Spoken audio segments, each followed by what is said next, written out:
Welcome back to our final episode with me, Alexis, and my co-host who is no longer with us today. He is homesick currently. Today's topic, I will be discussing scavenging. When it comes to finding food while scavenging, it's important to prioritize non-perishable items, such as canned goods, dried fruits, nuts, and protein bars. You can also look for fresh fruits and vegetables that are still safe to eat, as well as foraging for edible plants and berries in the wild. It's crucial to always be cautious and ensure that any food you find is safe to consume before eating it. I would personally prioritize eating the perishable foods first, as long as they look good, because they would spoil first. Then you could have your cans, which last basically forever, and then other stuff like that.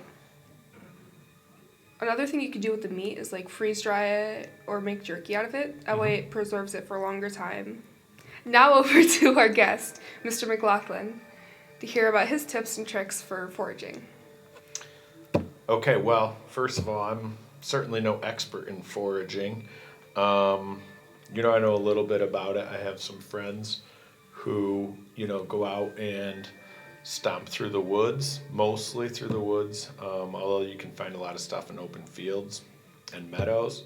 But yeah, basically the whole idea of foraging is just to go out and take edible plants primarily. It could be leaves or berries, fruiting bodies, mushrooms, even roots and leaves of certain plants are edible. So the whole idea, we began as hunter-gatherer society. So, that was part of our survival. It's kind of in our DNA, I think, probably to be going out and looking around for food within our own ecosystems to provide the nourishment that we need. I like that you're going back to history and bringing up that as part of our DNA, because a lot of people don't think about that, how we all started off as basically cavemen, having to find for ourselves, and now we just have Walmart or convenience stores we can go to. Yeah, people used to be nomadic, and they'd have to travel with the seasons to find the food or the herds of animals that they might follow. I think that we forget about that, the idea that right now we're kind of an agricultural society and sedentary. So at one point we were just traveling around following the food and following the herds of. Is there any safety precautions that you would take while foraging for yourself? Yeah, so like I say, I'm not a huge forager, but like I said, walking out when I'm hiking and stuff, if I see berries, I know the safe berries, everybody knows raspberries and blackberries around this area. But as far as anything, don't eat something that you can't definitively identify. There are some common stuff in upstate New York that's really easy to identify as edible. Those being the easiest are probably the berries, but you can eat cattails. You can eat this invasive species.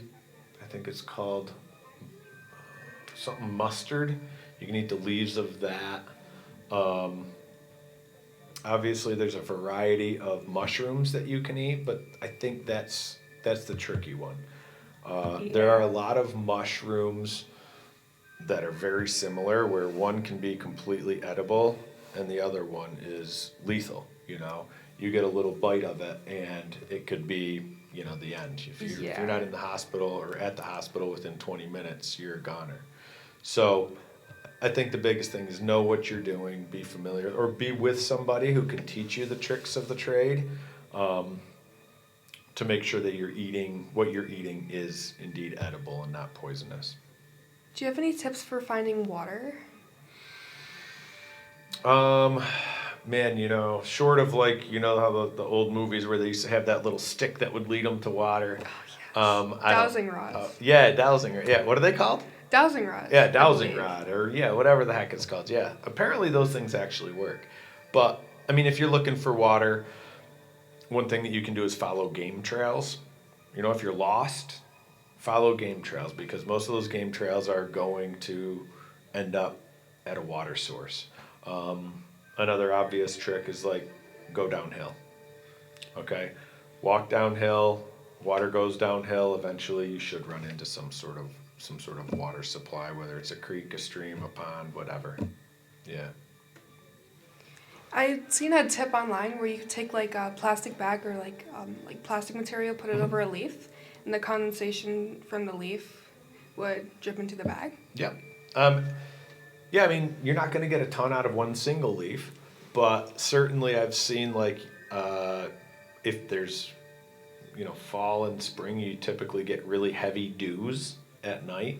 So you kind of do that with if you're camping or if you're out stuck somewhere and you do have a tarp or something, you can actually collect the dew and sort of kind of like you were saying, funnel it into a container or something to get you through. But obviously that might not be enough water. You definitely got to find a source quickly. What would your ideal diet be in the wild in a survival scenario? Oh man, ideally, right? You just have all of these edible plants growing together, and then you can make some really good meals with foraged produce. So, for example, a friend of mine in the spring found a batch of ramps. Have you ever heard of ramps? No. So ramps are just wild leeks, which are like a small green onion. Ramps are great for like seasoning, really good in soups. If you had a good supply of mushrooms, you could use those. I can't remember the name of the material. It's sort of like a garlic that grows that, if you can identify it, that's good. You can find wild chives. But yeah, I think ideally you have a good mixture of plants and mushrooms, but you have to enjoy mushrooms. There are a couple of really easy ones to identify. I'm sure have you ever seen those mushrooms? They're called morels that look like kind of like a weird brain looking thing. Yes. Yeah, so morels are like one of the finest of mushrooms and super easy to identify. They don't really have any lookalikes as far as I know. So if you find a batch of morels, you're in good luck. Another one is called chicken of the woods. I've heard of it. I don't think I've ever seen one. Yeah, so chicken of the woods typically grows on like decaying oak trees and there's another variety of tree that you'll find them on frequently. But they just, they look like, I don't know, they call them chicken of the woods because they grow in batches. So you can get pounds and pounds of them from one tree, I guess, or one stump maybe, wherever it happens to be growing. And they're actually really, really tasty. Chanterelles are another one, although they have a couple of look-alike kind of mushrooms or fungus that look like them but aren't edible. They'll make you sick. So, ideally, I mean, if we can all sort of like get a little bit more into that of idea of just using what we need, and taking it from the land. I don't know, maybe it's a good idea. I'm curious. If there was, say, a zombie apocalypse starting. Yes, there will be. Absolutely. What would your survival plan be? Where would you go, and who would you take? Well, I mean, I would take my family, assuming they're still alive in this zombie apocalypse scenario. Or it's just starting, on the news. Breaking news, some crazy virus is turning people crazy. Yeah. I don't know. I already live in a pretty rural area. But yeah, maybe, I don't know. I'm thinking northern Canada. You have to go someplace if you're thinking it's like a crazy outbreak or a pandemic of some sort. You want to go where there's a really low population density, So I would say desert, but you're going to have fewer resources in the desert. Yeah. So yeah, I mean, we live in a pretty rural area already, but you just want to space yourself out in a place where you think that there's like you mentioned already, a good source of water and a vegetation that might be available year round, which makes me second guess my northern Canada, because that's, you know, it gets cold in the winter. So maybe Hawaii would be better. At least it'd be sunny. But you gotta think there might be a lot of like tourists there that could have started the disease. That's true. Yeah, I guess you could throw yourself into the volcanoes at that point, right?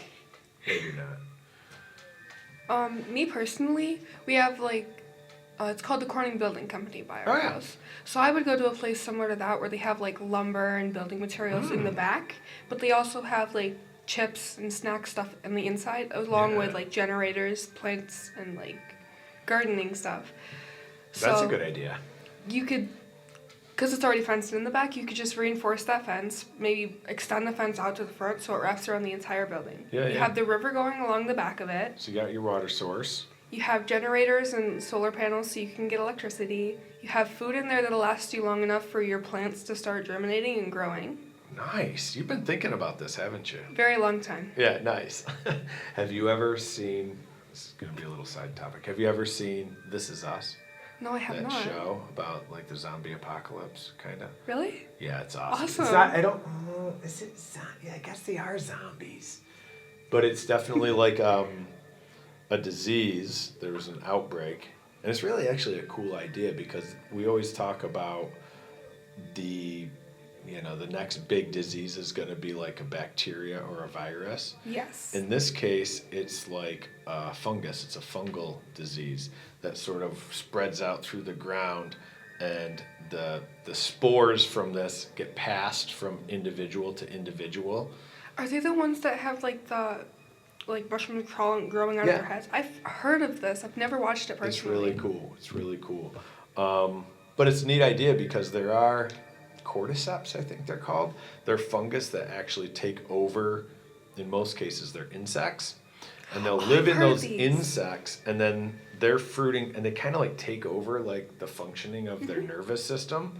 And they make these insects, the ones that I'm thinking of are ants, but there's a bunch of different cordyceps for different insects. And it tells the ants, makes the ants climb way up onto like reeds or branches or something. And then its mushroom, its fruiting body, which is like a Yeah. mushroom of a fungus, starts to slowly grow out of its head. It kills its host, and then as its spores are released, it's high enough that the spores can spread, right? Which is why it kind of made that thing climb up the tree, climb up the branch or the tree or wherever it was, so that the spores spread farther in the wind. So, yeah, it's already happening in insects. So the whole premise of this show is that a couple mutations away, and it might be able to do that. You might have cordyceps Yes. in humans. Yeah, so it's a cool show, man. If you ever get a chance, check it out. I would love to. So have you ever like been out camping and gotten turned around, or out hiking or in a spot and gotten turned around and started thinking like, oh man, what do I do if I'm stuck here? I do that almost every day. I tend to overthink everything. I'm paranoid about a lot of stuff. Yeah. So I tend to sit and just think, well, where's my nearest exit? Where's my nearest food, water? What could I use as a weapon if there was an emergency? You're a prepper. Yep. Yeah.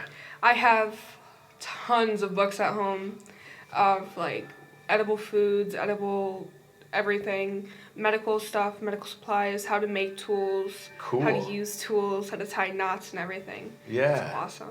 So I have a cousin who's like, he's a real prepper, but he was telling me about this book that sort of just goes through and talks about all of these skills that people once had, and kind of gives you like a survival guide for dummies, kind of, Yeah. right? Like all of the ways to preserve food, all of the ways to make, I don't know, a still maybe out of crazy things that you might have.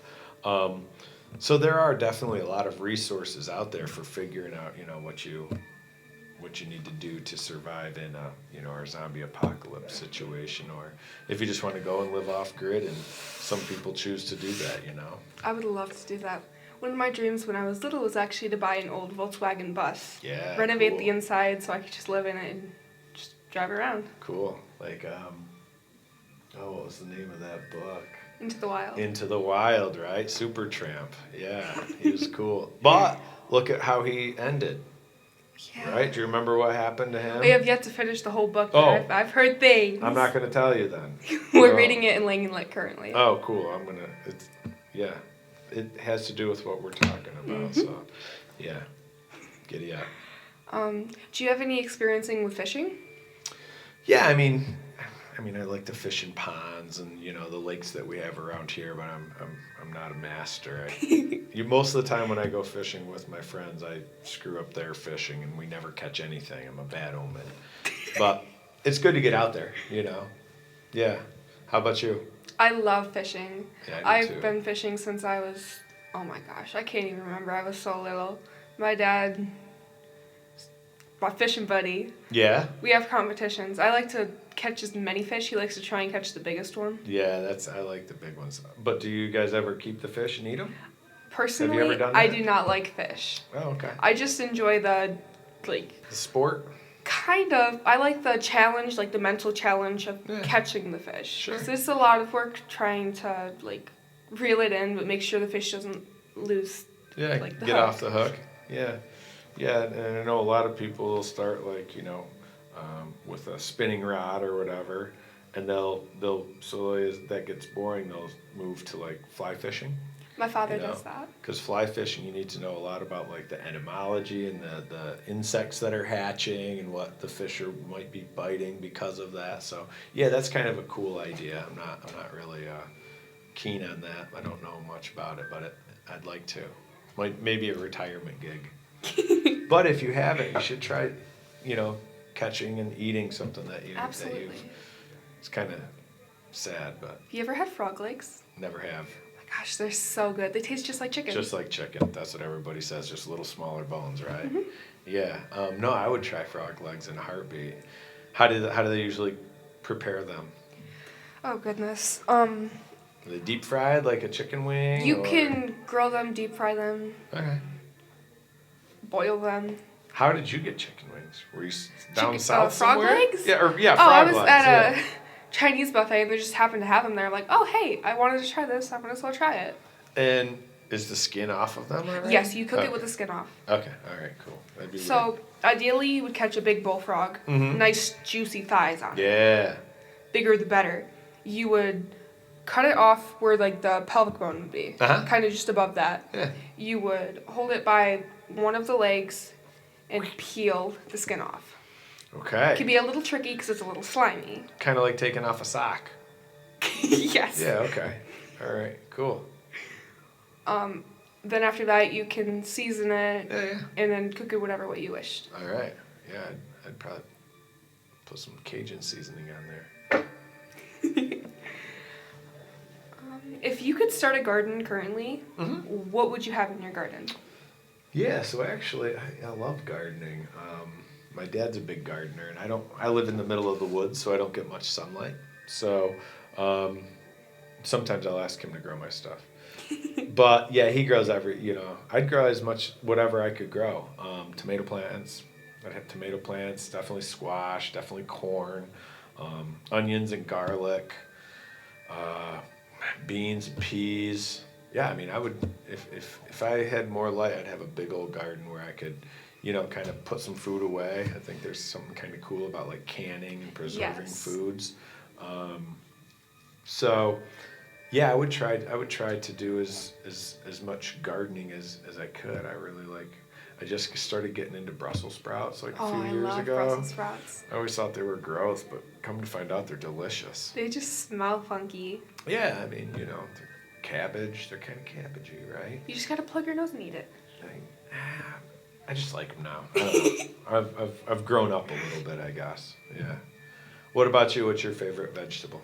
Oh, currently, probably asparagus. Yeah, asparagus. Well, asparagus is cool too because it's a perennial, so it'll come back year after year. You don't have to replant and go through that whole process starting it. So once you get a good asparagus patch, if you can keep the weeds out of it, it can supply you for a lifetime, which is kind of cool. We struggle to keep a garden because my mother, if she looks at a plant, it dies. Oh, yeah. I make a joke all the time. I got her a fake cactus and she even managed to kill that. She killed the fake pet. The fake cactus. I mean, it just disappeared one day. Oh, she got sick of looking at it. Probably. Yeah. That's fair. That's fair. So I'm usually in charge of keeping her flowers alive. Nice. So you guys do have a garden, or? Kinda. Yeah. I have my aloe plant. That is my child. I love her. She currently needs a bigger pot. Gotta repot that thing. Oh, yeah. I'm really toying with the idea of like an indoor herb garden. You know, like they call it vertical growing herb garden. So like several layers awesome. up. Cause my wife and I like to cook, and we always use crazy herbs. So a lot of them we could just grow in our kitchen and grab them when we need. I would love to grow garlic. My sister is obsessed with garlic, minced garlic. She takes spoonfuls and eats it at a time, so we're always out of it in the house. Yeah, that's intense. Yep. Yeah. Well, garlic's really easy, actually. Yeah. You just take one of those. It's a clove. It's called a clove, Yeah. I guess. Plant one clove, and then over the year you get a whole bulb. Mm-hmm. So, yeah, doesn't take much. In a radioactive scenario, Yeah. like atomic bombs dropping, Okay. some fallout shelter stuff, Okay. what would you do? Probably die. Okay. I mean, If dying was the second option, what would you do first? yeah, if that happens, I think luckily we live in an area that's probably not a primary target for nuclear warheads. But that being said, fallout has got quite a radius. So I try to get as far away from wherever the impact site was. I don't know if there's too many fallout shelters around here. I certainly don't have like a safe room or a fallout shelter, or my house doesn't even have like a basement. So yeah, I probably should start thinking about that. I mean, I don't really have a great plan for the nuclear holocaust. So, in my one book it shows where radiation waves are able to penetrate through and like how much. So they're almost unable to penetrate through concrete. Yep. So, best bet, go into like a basement. Ideally, your walls would be of concrete or like cement. Okay. So I would go into my basement. It does penetrate wood, but not as much as it does just like regular. Nothing. Yeah. Okay. So usually you'd have some like wood on the floor under like all the layers of everything. So your basement would probably be the best bet for a scenario where you don't have a pre-made bunker or anything. Okay. Yeah. Okay. I wonder, could you like almost like dig into the ground? Or probably not, because you still have to have an opening, and the radiation would have to follow that. Okay, yeah. Yeah, I got to plan a little bit more for that one for sure. I could always bring in some of my books and drop them off at your room if you'd like to look at them. Yeah, I probably need to start prepping a little more. Another big tip: when I get bored at night and I can't fall asleep, YouTube's amazing. I watch videos on how to like. Oh, I know. Oh gosh, what's it called? Fillet fish, how to fillet fish, every type of fish, how to do all sorts of stuff. Yeah, I learned a lot off YouTube, but I think the problem is if we ever have one of these zombie apocalypses or nuclear, wars or whatever, we might not be now while you we still might not can. we might not be able to just sign into YouTube, So we probably ought to start learning some of these skills. It's never too late to start. No. I have my own little get ready to go bag. Yeah. So I have a couple pocket knives in there, soap, deodorant, nail polish. If I get lost in the woods, start marking the trees so I know where I've been. Nail polish? Yes. For marking or for polishing your nails? It's for like your nails. Yeah. But you can use it to mark trees. A marker. Oh, okay. I like it. Like there's a lot of household items that people wouldn't ideally think to use. Yeah. But can be used in a variety versatilely. Of ways. Yeah. Well, certainly breadcrumbs didn't work for Hansel and Gretel, right? No. Yeah. They would get eaten. Yeah. Plus, nail polish is kind of water resistant, so Yeah, it would that's stay on true. the tree for longer, unless it got like worn off by an animal or abrasion. Yeah, man. Cool. Well, I know who to stick with if we have a problem. We're running out of time for today, but I hope you've learned some new stuff Oh, that I you will have. definitely put in your arsenal. Yeah, well, I learned that I better start reading up. Yeah, it was cool talking with you today. Nice talking with you too. Thank you so much for joining me. Yeah, don't just go out and eat random stuff. Make sure you know what it is. There are certainly Yes. lots of foraging guidebooks that you could add Absolutely. to your library if you don't already have those. I hope everyone survives another day. This is sadly the last episode, but thank you everyone for listening. Bye guys, thanks for listening.